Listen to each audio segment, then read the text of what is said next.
పవిత్రత చూడం, ప్రేమ చూడం, విశ్వాసము చూడం, విశ్వాసులకు మాదిరికరమైన జీవితం ఉందా లేదా చూడం. కానీ గొర్రెలు వెంటబడినట్లుగా క్రైస్తవ సంఘాన్ని నిర్వీర్యం చేసే వారి వెనక పడిపోతూ ఉన్నాం. ప్రియమైనటువంటి క్రైస్తవ సంఘమా, జాగ్రత్తగా ఆలోచించాలి. కేవలము జీవనం మాత్రమే కాదు, కానీ వారి బోధ యందు కూడా జాగ్రత్తగా గమనించాలి. ఈ రోజుల్లో నెహుష్టాన్లు బయలుదేరారు. ఈ రోజుల్లో అన్యాగ్ని ఒకటి బయలుదేరింది. ఒకసారి చూస్తారా, లేవీకాండము 10వ అధ్యాయము. లేవీకాండము 10వ అధ్యాయము. ఎవరైనా తీసిన వాళ్ళు మీరు చదివినా కానీ నాకు వినపడదేమో, బహుశా నేనే చదువుతాను. లేవీకాండము 10వ అధ్యాయము.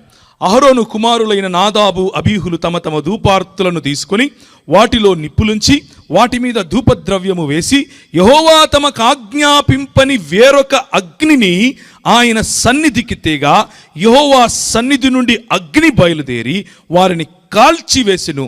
వారు యెహోవా సన్నిధిని మృతి పొందిరి.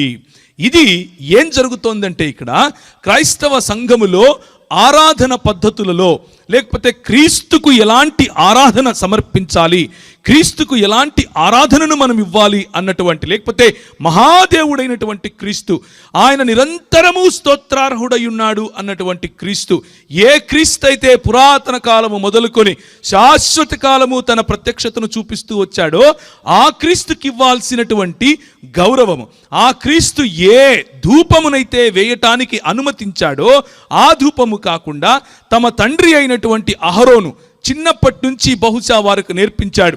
ప్రభువు చెప్పాడు, బలిపీఠము దగ్గర ఉన్నటువంటి ఆ ధూపాన్ని తీసుకుని, ఆ అగ్నిని తీసుకుని మీరు వేసే ధూపార్తిలో అదే అగ్ని ఉండాలి, అంతేకాని అరువు తెచ్చుకున్నటువంటి అగ్ని ఉండకూడదు, అన్యుల చేత ఉన్నటువంటి అగ్ని ఉండకూడదు అని చెప్పినప్పటికీ లక్ష్య పెట్టకుండా వారి జీవితంలో త్రాగుబోతులై, జాగ్రత్తగా వినాలి, త్రాగుబోతులై అంటే వారి జీవితంలో ఏమైంది?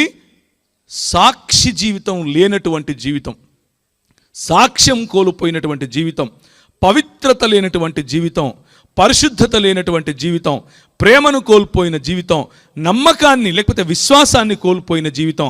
ఆ జీవితం కారణంగా అన్య అగ్నిని, యెహోవా దేవుడు అనుమతించినటువంటి అగ్నిని తీసుకుని వచ్చి ధూపార్తి వేయటానికి బయలుదేరారు. మేము సేవ చేస్తామహో అని బయలుదేరారు. యెహోవా సన్నిధి నుండి అగ్ని బయలుదేరి వారిని దహించి వేసింది.